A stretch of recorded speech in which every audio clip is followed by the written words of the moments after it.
foals are fabulous. From the second they're born, these delightful fillies and colts are full of life and energy. Within minutes, they're suckling from mother, and within a day, they're running with the herd. They're remarkable creatures from the outset, growing so rapidly that within 2 years, they'll be close to full adult size. Ahead, we'll look at the amazing range of horse breeds, from the mighty Arabians and Haflingers to the enormous Clydesdales and tiny miniature ponies. We'll check out all their classic signs and signals and watch them grow into feisty weanlings.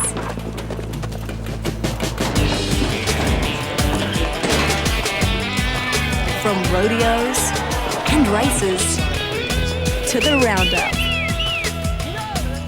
From polo tournaments and stylish Spanish festivals.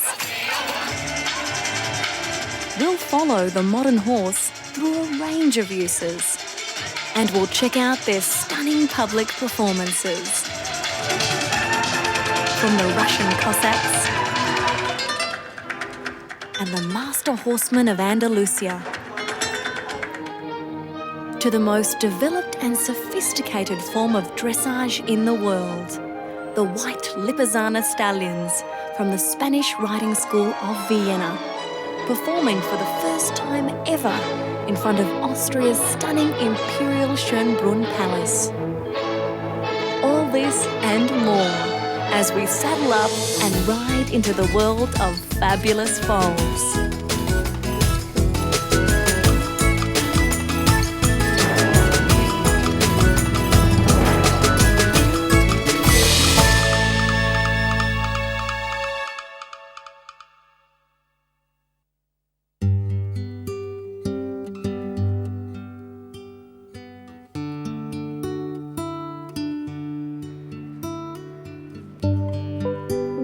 You're about to witness $1 million miracle. This is Australia's premier stud, Arrowfield in the Upper Hunter Valley, where the paddocks are full of almost 1,000 heavily pregnant mares. For the past 11 months, the bellies of these thoroughbred broodmares have swelled as they prepare to give birth to a future generation of racehorses.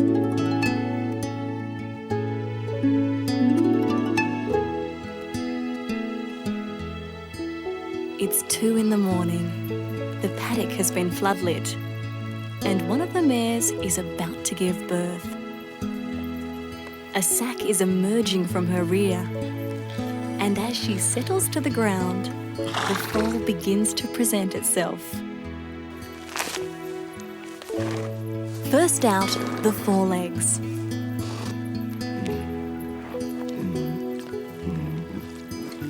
Then the head.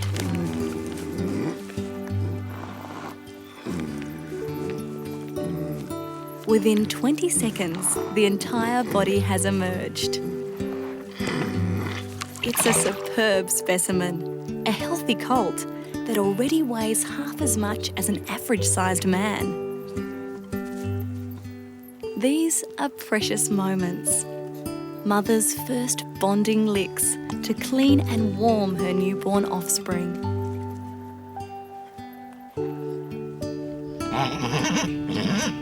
The colt's first call. And then its first tentative shaky steps, where staying upright is a real challenge.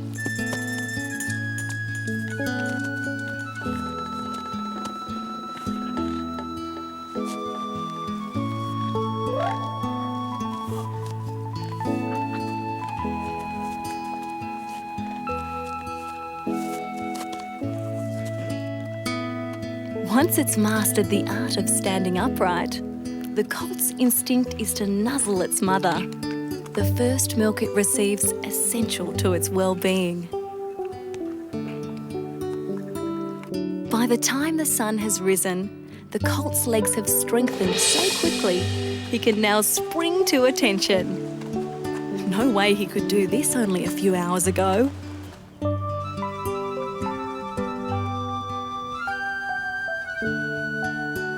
He's starting to run too. Short bursts at first, then sprints that are longer and longer as the hours tick by. He's incredibly inquisitive as well, licking anything that takes his fancy.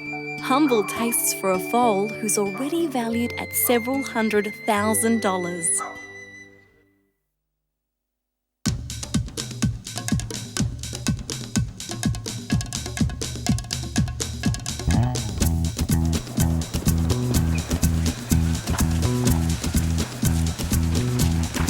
To watch a herd of horses running as one is to take a trip back in history.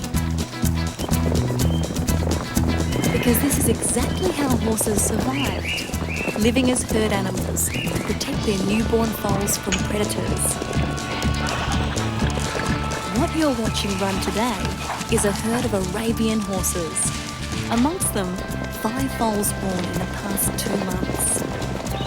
These Arabians are renowned for their beauty and stamina, the result of thousands of years of careful breeding.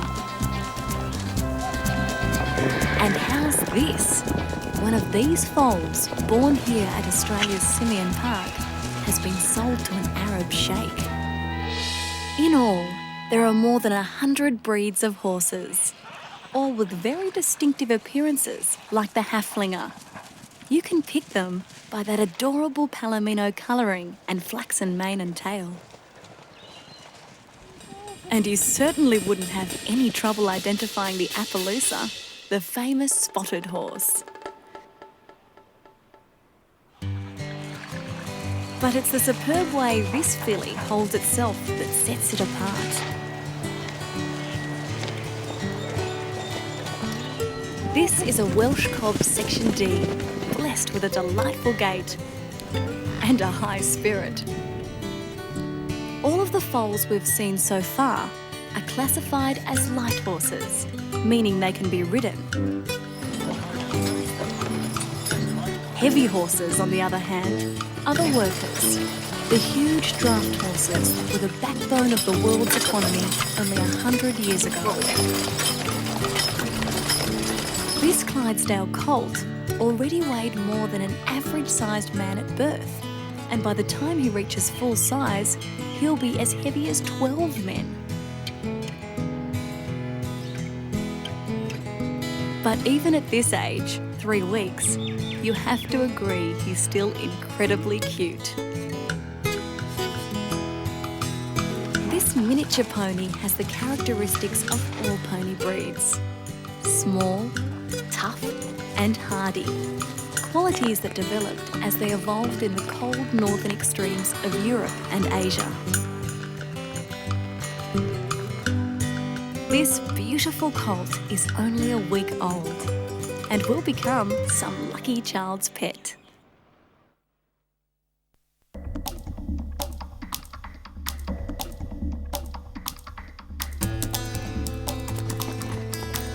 Horses are notoriously highly strung and nervous, which is why they were the last animal to be successfully domesticated.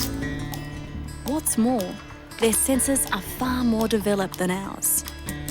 Their sense of touch, for instance, is used as a means of communication. Mutual grooming like this allows the horses to bond. When it comes to sniffing out their surroundings, they have an acute sense of smell. Watch this foal's upper lip curl back, an action known as phlegmon, as it reacts to a strong smell. Then there are the ears. Laid back hard indicates displeasure. Pricked firmly forward shows they're really interested in something. And twitching ears means the horse is paying attention. As for their instincts, well, they're deeply ingrained, while their communication is highly sophisticated. Mothers will nip their youngsters if they're getting annoyed.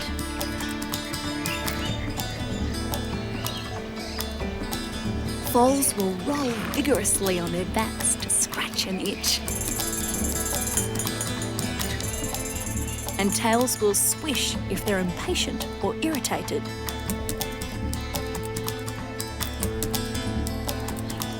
Even their tongues deliver a message, with this foal showing he's thinking.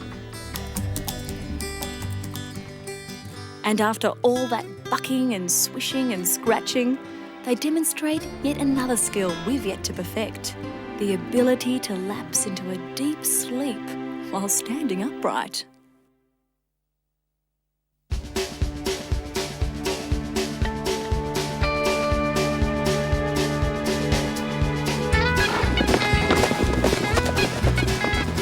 Foals grow ever so quickly. This energetic thoroughbred is now 6 months old, and while it now runs exuberantly with the herd, it's already been weaned from its mother's milk. What you're watching here are future racing champions being reared at a unique British organisation known as the National Stud. We peddle dreams, and some of those dreams are good and some are bad. Probably some of the best dreams that we've had come true in the sale ring would be 140,000 for a yearling, and I think 940,000 guineas, that is, for a mare. Miles Littlewart is the Chief Executive Officer of the National Stud, a government-owned operation that is the showcase for the British racing industry. Well, it's an operation that is a commercial breeding operation, looking after everything from conception to maturity of the thoroughbred. And we have stallions, and we have mares, foals, yearlings, we have the whole lot. We also have students from all over the world that we then teach the next generation of stud manager. Miles certainly knows his horses. He speaks graphically about the term confirmation and what that means in selecting a potential winner.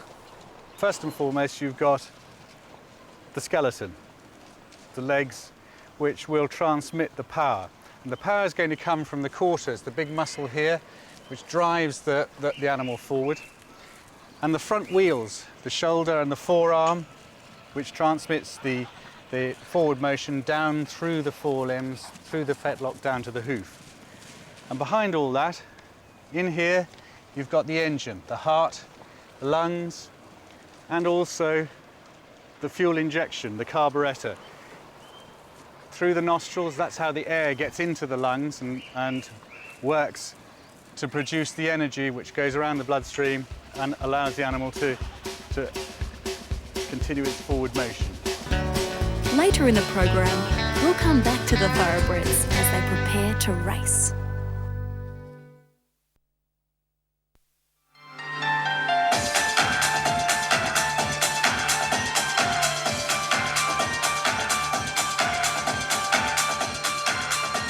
Horses, as we're about to see, have long enjoyed a close relationship with man.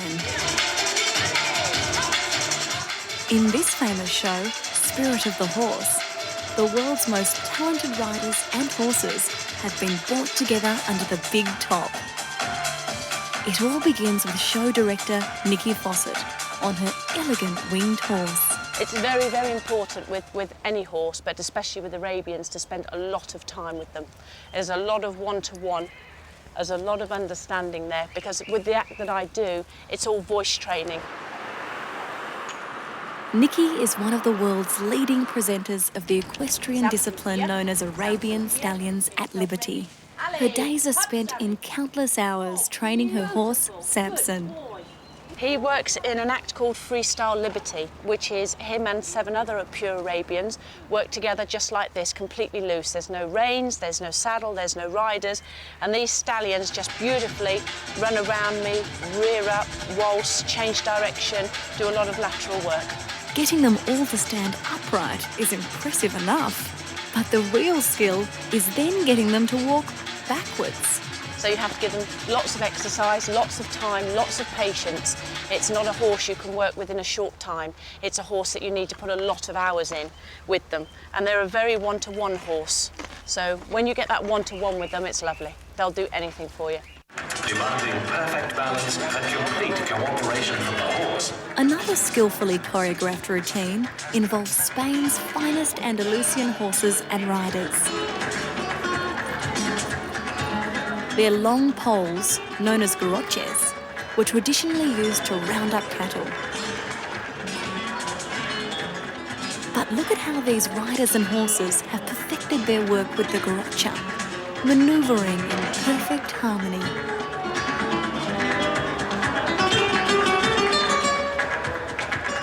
Add to that mix a pretty flamenco dancing señorita, and the performance moves up a notch.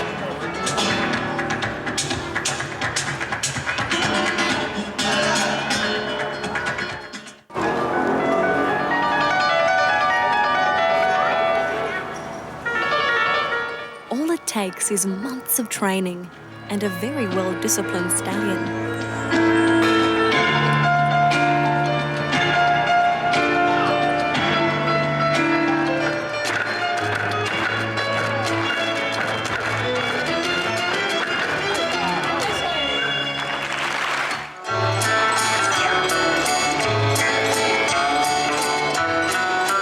For a change of pace, the show features Texas Ollie and his clown horse called Silver.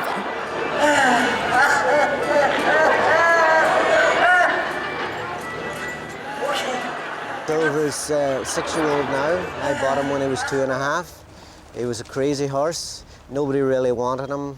They couldn't handle him. So I started to train Silver, and it wasn't easy. Don't be talking back, Mr. Ed. Let's see Mr. Ed. Do Mr. Ed. Come on. Hey. My training is all natural. It's all natural. It's time spent with Silver, and you just come up with things. You study your horse. You see your horse doing things, so you pick up on it. Give me a kiss. Oh, that's nice. Kneel for Dad. Lie down. Come on. Just Down. getting Silver to lie down on top of him took a year. All the way. Okay, I just put him on my knee. Okay, Silver, come Dad's knee. Hey, hey, Dad's knee. There you go. It's pretty hard. It's dedication. You gotta be dedicated once you start, and you gotta love the horse. You really gotta love it. But after you take a wee moment, don't forget about. In the show ring, all that love and dedication pays off.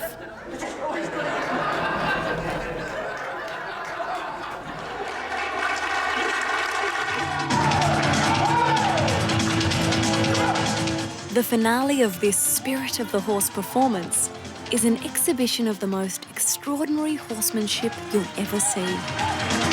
These Cossack riders from Russia are displaying skills developed over hundreds of years and used in battle. The idea was to confuse the enemy, like hiding on the blind side of the horse.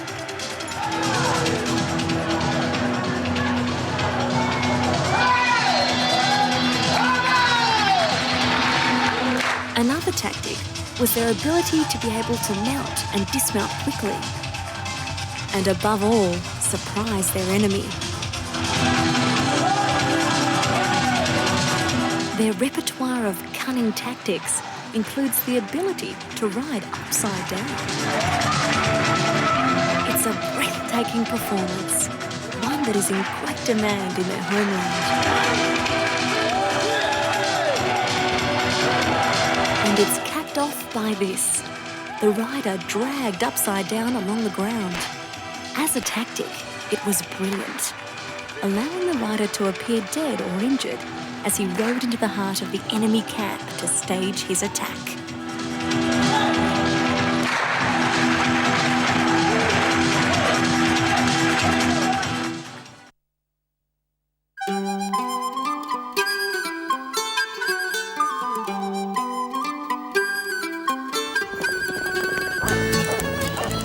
Where 1 century ago, horses were primarily used for work, these days they're overwhelmingly used for recreation.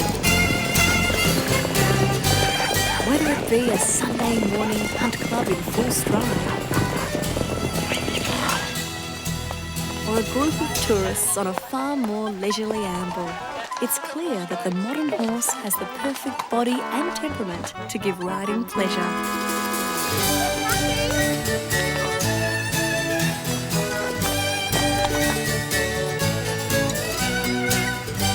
Over on the rugged west coast of Wales, horses are allowed on certain beaches. Riding horses, Welsh Beach, I think it's the magic. The exhilaration and that canter through the surf, the spray up in the face, it's wonderful. Everyone loves it. We see it on films. Here's the one chance where you can really experience it. John Owen organises hundreds of riders each year to experience the thrill of riding these Irish cobs through the surf. And many are happy to get soaked. I think the horse, you can get back to nature. It's relating with something different, something that's not man-made. For many, racing along a sandy beach is a horse riding dream. For others, the thrill comes from racing a horse. Further inland in Wales, at Llanortit Wells, they stage an annual event where runners try to beat a horse over a 35-kilometre course. Training for that gruelling race today is 17-year-old Hannah Lester. It's pretty difficult, like the terrain's not too good and, you know, it's difficult. You see these horses going off in the distance and you think, oh, am I ever going to get past it? There's a £25,000 reward for anyone who beats the horses. And hard as it is to believe, they've come very close. Although a runner hasn't beaten the first horse yet, he's been within 1.5 minutes of beating a horse on one occasion, 4 minutes on another occasion, so it's not all plain sailing. Organiser Gordon Green concedes it's hard for both the two-legged and the four-legged races as they challenge at an altitude of around 1,000 metres. Not quite as easy as you would think because the countryside is very mountainous. There's a lot of ascending and descending.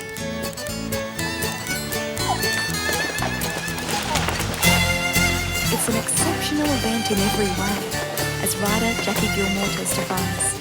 I've raced it 14 times, and each time's different. Depends on the ground, depends on the weather, depends how wet it is, how dry it is, because it's quite easy for a horse to go up, not so easy for a horse to come down over stony, rough ground.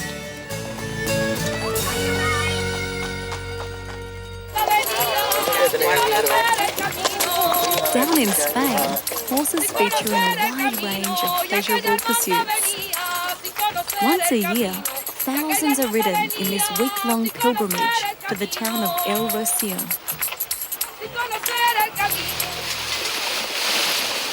Elsewhere, teams of horses are put through competitions.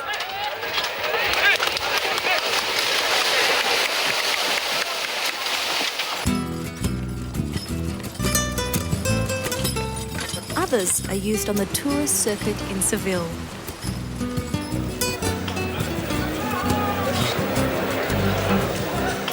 While the sturdier of the breed have become an integral part of the ritual of bullfighting.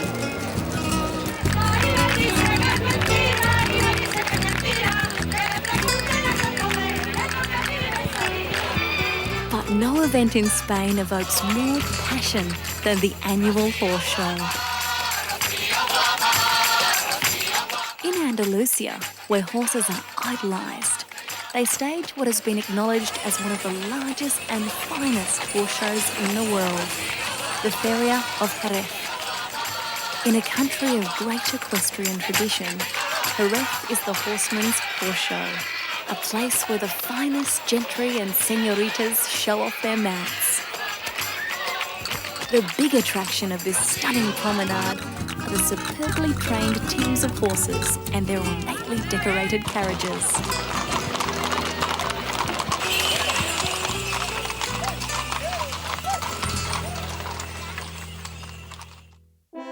Even the British royals are big supporters of horse-based sports. From his base in Windsor Castle, the Duke of Edinburgh has founded the Guards Polo Club. One big supporter and active player at their nearby club grounds is Prince Charles. Today, we're watching horses being prepared for the Duke of Wellington Trophy. Horses that need to be tough and agile and lightning fast over short distances.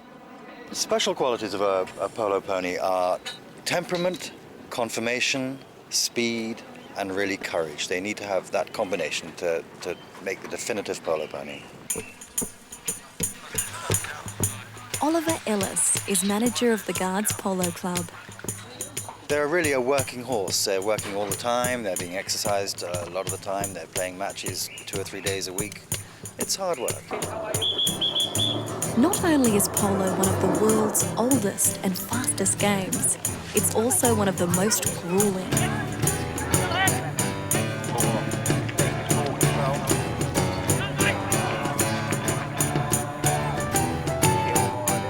First to score a goal is one of the team captains, Glenn Gilmore. Glenn points out he needs far more than one horse to get through the game. I've got 6 that I'm actually going to play today, and they vary in heights, ages, the way they move, the way they stop and turn. As one horse tires, Glenn swaps him for another. Then another.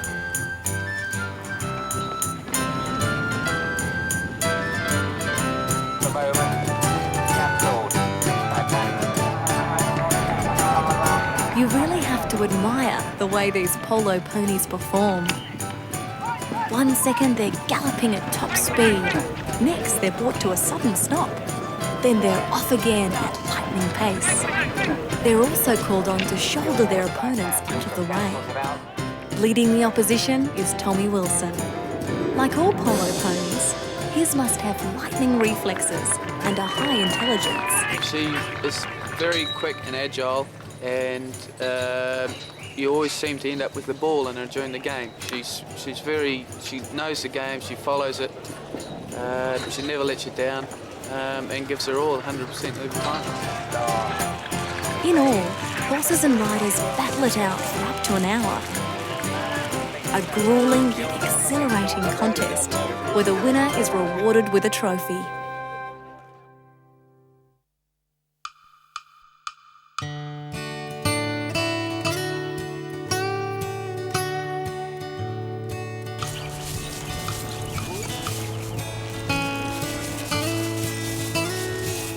Getting a horse to spin on the spot like this takes an accomplished horseman and a very disciplined horse.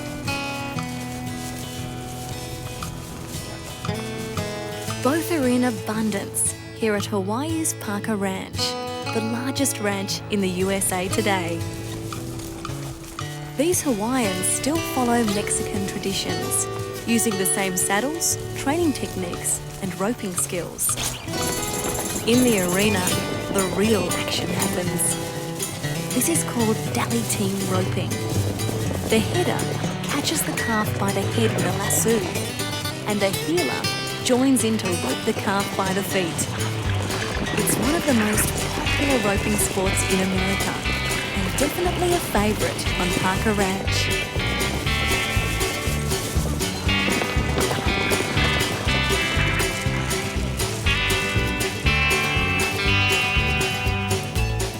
Pacific, in Australia, horses are still widely used on the big cattle stations.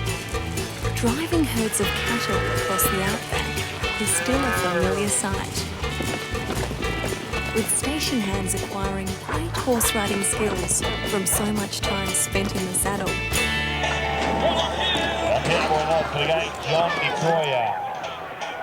And where do they get to show off those skills? The rodeo.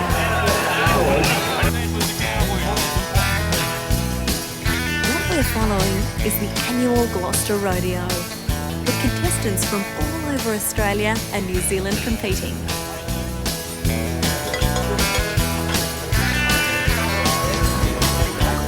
Contestants like 16-year-old Garrett Allen in the Brock Ride.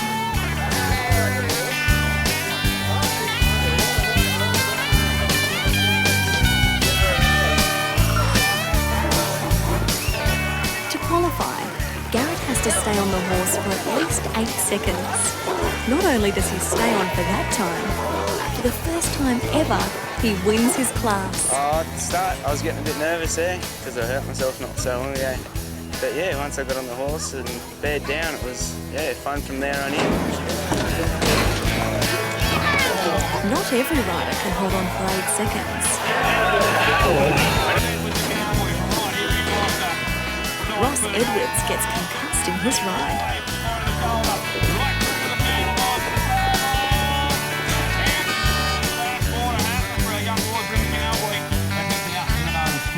You can't just hold on. No, you got timing, and you got to get in a rhythm, and you've got to go with that, and you've got to do your job and be on your game. Otherwise, you don't get any second chance. If you make a wrong move, you're straight on the ground. Rider Grant Elridge stays on tonight, although he hasn't always been so fortunate. Me, I've had broke a vertebrae in my back 12 months ago, and a broken wrist and a couple of stitches. That's about it. As for tonight's biggest challenger, Neil Matheson. Well, he's come all the way from New Zealand to ride.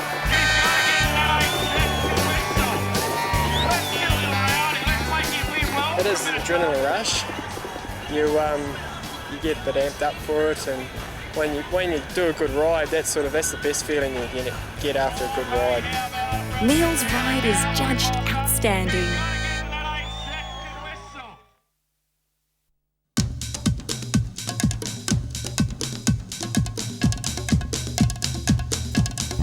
It's well known that horses have 4 traditional gaits: the walk, trot, canter and gallop. But over in Iceland, a horse imported by the Vikings has 2 specialised gaits: a 4-beat step known as the tolt, where the horse appears to run as it walks, and a gait it uses at speed over short distances, known as the flying pace. The horse doesn't touch the ground between steps, with riders boasting that it appears to fly above the ground. The Icelanders are so determined to preserve this unique species, they've banned all horses from being brought into Iceland. In Europe, the fastest growing equestrian discipline is dressage. We're joining Belgium's champion rider, Jeroen Devro, at one of his training sessions. As Jeroen explains, qualifying for the Olympics is so hard, it's taking years and years to train his horse, Paganini. So he's 9 years and we started with him at 3 years old. So on this level, we had 6 years and we still need a few years.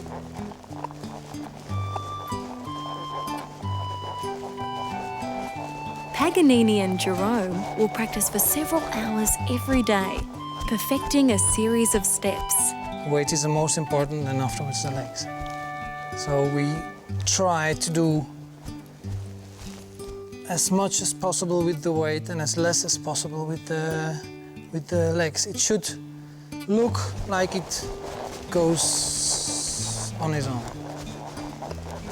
It truly is an art form, combining precision and perfect timing as the horse changes steps mid-stride.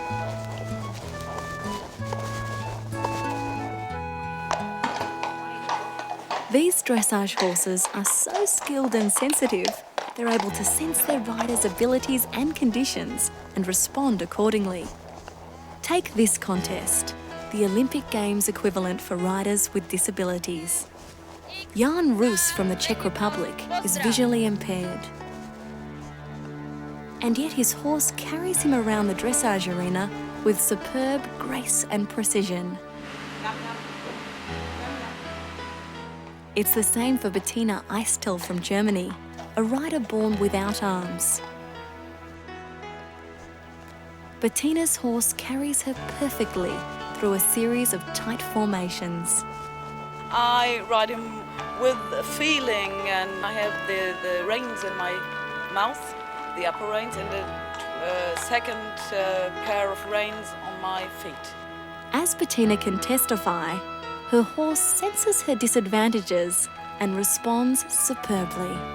He's a very sensible horse, and it's just fun and joy to ride him. So superbly that after years of hard training, she wins a silver medal.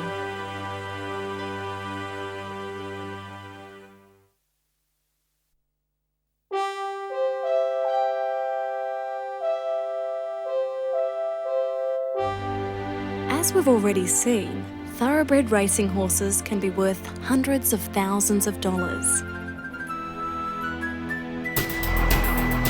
So when one of them breaks through a fence and falls almost 6 metres down a cliff, there's plenty of room for concern. This one? What do you want? The Emergency workers are called. So too is a crane and a vet. Can't sedate a horse heavily enough that it'll tolerate being swung around on the end of a crane. They just go berserk, and he would have tried to sort of jump out of the sky. With the horse heavily sedated, it's harnessed and lifted way up onto the back of a rescue truck. Keep him off the wall, guys. He's coming up quicker now.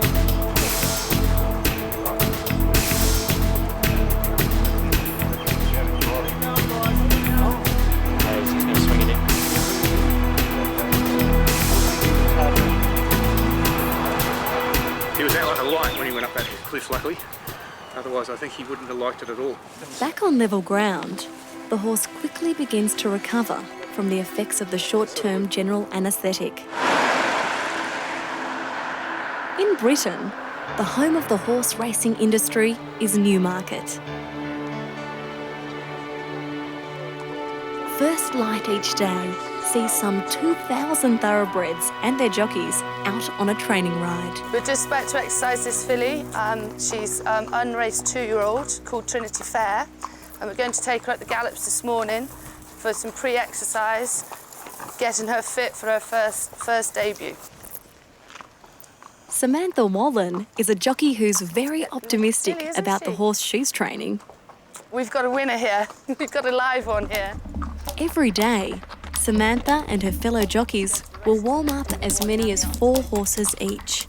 Like all modern thoroughbreds, the horses they're handling have been selectively bred over the past 300 years, with the British royal family once closely involved in their development, hence the term the sport of kings. After a lengthy warm-up, the thoroughbreds are given a hard run on a track known as the gallops. Their performances are clocked and evaluated, but with so much money being bet on the races, competition amongst breeders and trainers is hard. It is tough. It's very tough to get started. You need a lot of capital outlay. You need a lot of luck. Mark Wallace is one of the new breed of trainers, caring for 40 racehorses in his woodland stables. His formula for training a winner? Well, they're athletes. You've got to work them hard, feed them right, and look after them. But they've got to be fit. They've got to be hard. The horses that go through for £1 million, they usually turn out the best. You know, they are the blue buds. They're the best bred. After a hot and sweaty run, Mark's racers are given a cooling swim.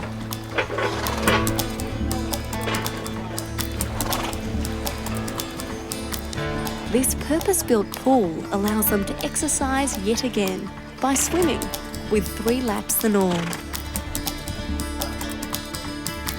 And after all that attention, it's into the stables, where a battery of heaters ensures these $1 million investments are kept at just the right temperature. Race day is when all that breeding and hard training are put to the test. Today, we're joining the summer crowd at Britain's famous Sandown Park. Behind the scenes, racehorses are floated in from all over the country, including the Newmarket stables. The horse we're following is Silver Line, a 4-year-old gelding. Both owner and trainer are confident of a good place today. He's a gentle animal. He's very good looking. He's very game and genuine. He's a horse you can get in the box with and pat. He's a very nice horse to train and that, and I mean, he's very good, if you know. I mean, and this is a nice handicap. Trackside, betting is a central element of the sport. The bookies are raking in the bets for race number 4, with silver lining at 8-1. Down on the flat, they're getting ready to race. Barrier gates opened, and they're off. Ahead of them, a run of 1 1/4 miles. This is what these thoroughbreds have been bred for, racing. And it's at full stretch their racing physique comes into its own. True to form, it's our gelding Silverline that takes the lead in the home straight. And Silverline it is. Fantastic, absolutely great. Over the moon, as they say in English football. For jockey Ted Durkin, it was a great ride. Lovely horse. He won last week actually as well for us. So it rained last night, so the rain probably helped him. And the race went like as planned. We had planned to go out there to be right up behind the leaders, and everything went to plan. For the multi-million-dollar racing industry, it's yet another victory for a breed of horse that's developed phenomenally since it was first introduced less than 3 centuries ago.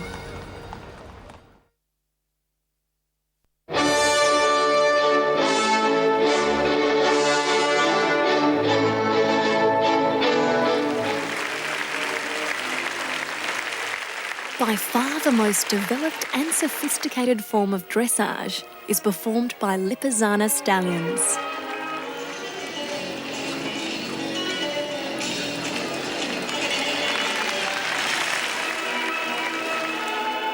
One prominent showcase for these performances is at Jerez in Spain. So highly regarded are the movements performed here, the organisers refuse to call it a horse show.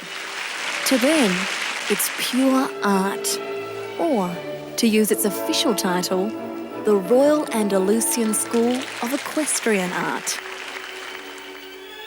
The movements are based on classical dressage.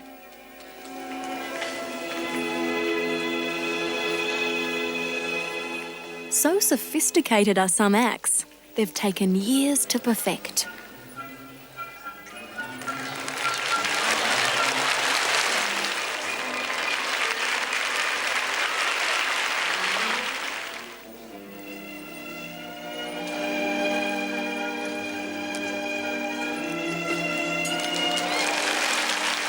The capriole is considered very difficult.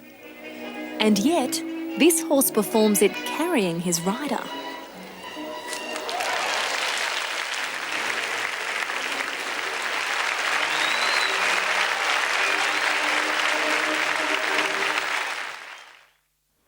The most famous breeding stud for these remarkable white Lipizzaners is in the hills of Piba in Austria. Europe's finest Lipizzaners are bred here. Horses that are agile and athletic and quiet, making them ideal for the disciplines of advanced dressage. We have the Spanish riding school for over 425 years, continuously working in Vienna. For the last 80 years, the Spanish riding school of Vienna has been conducted from here in Piba, after being taken over by the Austrian government. Stallions, like this beauty, Sigla V Europa, are raised and trained here. Sigla V is one of Piba's most talented graduates, and even though he's now retired at the human equivalent of 90 years old, he's still in remarkably good form. Next door in the stables are this year's new crop, a dozen mares, all with foals now 3 months old. So rigorous are the demands of the Spanish riding school that of these, only 6 will be selected to be trained, and of those, only 2 will graduate. In the training arena, the mares go for a spirited run, showing off their powerful quarters, a quality that makes them ideally suited for the disciplines of the Spanish school. The mares are also ideal carriage horses. The Lipizzaners were used, the horses were used in Vienna to pull the carriages of the monarchy. Twice a day, the mares and foals of Piba are released from their stables and led to the paddocks, the opening sequence of a development program that will take years for the successful graduates to complete. The climax of all that training is a public performance. In this case, the first performance ever staged in front of Vienna's stunning Imperial Schönbrunn Palace. It begins with a simple warm-up. Remember, this is the oldest riding school in the world, developed more than 400 years ago and dedicated these days to preserving perfect classical dressage. Even their colour is strictly maintained. The order to breed the Lipizzaners only in white came in the middle of the 18th century. You may know that the Lipizzaners were bred strictly for the needs of the imperial court in Vienna. Dr. Werner Pohl, who supervises the Spanish riding school, says that riders have to be exceptionally patient when training. If the horse doesn't like to do the lesson, you have no chance to get the goal today. So you have to be very disciplined as a rider and say, okay, I try tomorrow again. And then if the horse likes the lesson, it will do the lesson and it will remember the lesson, and that's it. We like to have the best stallions here. This is one of our breeding tasks, to breed the best stallions for the performances of the Spanish riding school. And we also need to know that we need the best stallions going back for breeding in the breeding program in the National Stud in Piba. So we have a circle.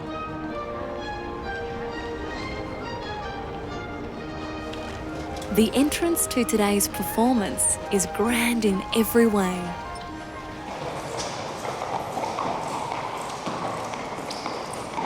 After a last-minute warm-up behind the palace, the Lipizzaners are ridden straight through the heart of this magnificent Baroque masterpiece. It's a breathtaking entry.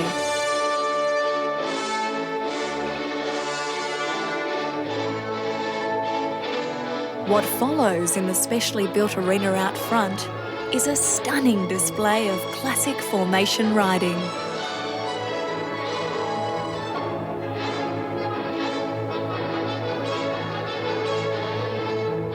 Leading the riders is Hans Riegler. This horse is called Siglavi Allegra, and it comes from because the father has the bloodline Siglavi, so he gets the name Siglavi, and the mother is called Allegra. This horse I'm training now since 11 years. Being lead rider means he has to maintain a specific speed for the entire performance, keeping in time with the music.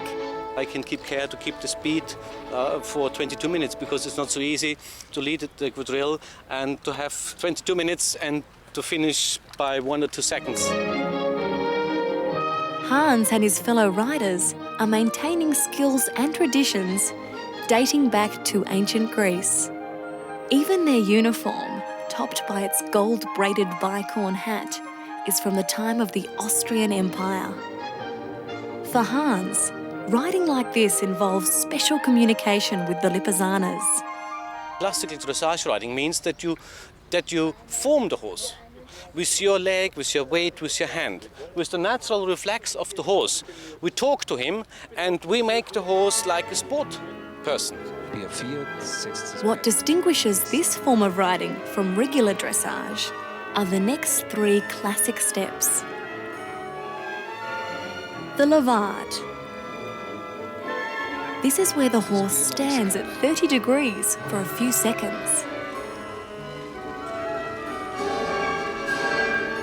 This is one of the most representative figures which used the emperors in the former centuries, when the horse is coming up and the emperor can present himself and look over the other people.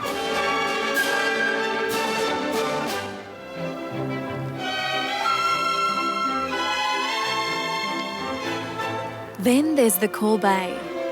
Here, the horse again rears with all its weight on its hind legs, as in the levade, but then jumps forward several steps. And finally, there's the capriole.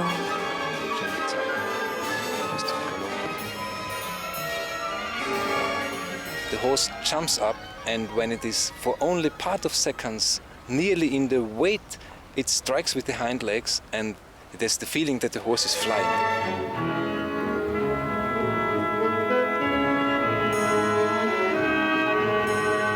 It is indeed a sensational sight. One that's taken these Lipizzaners 8 years to perfect, and yet another example of how sensitive and dedicated these stallions are.